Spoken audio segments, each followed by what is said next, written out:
Terrorism is an expensive venture as terrorists rely on finance to achieve set objectives.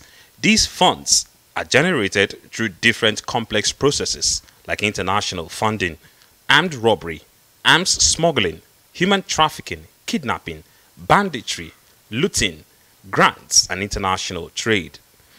A 2019 report by the Intergovernmental Action Group Against Money Laundering in West Africa, GIABA, observed several deficiencies in Nigeria's fight against money laundering and terrorism financing. It is these shortcomings that this workshop seeks to address.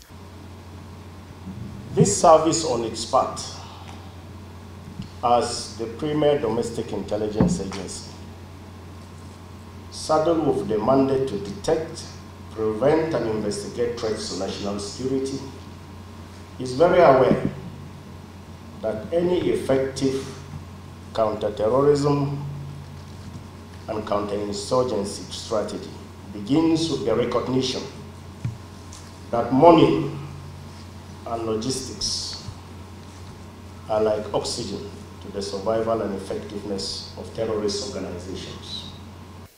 Despite several reforms by the Nigeria government, including the Money Laundering Act 2022, Terrorism Act 2022, and the Proceeds of Crime Act 2022, lack of synergy among law enforcement agencies and prosecution agencies is a setback in the fight against money laundering and terrorism financing.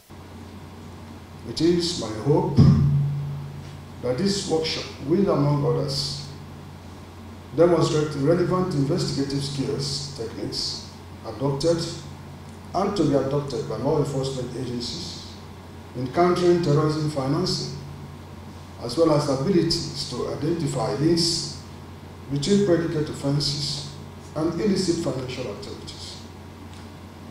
While I concede that the task to combat the illicit flow of funds may be daunting, it is, however, not unsurmountable. Therefore, we must all join hands with knowledge, commitment, and focus to change the tide.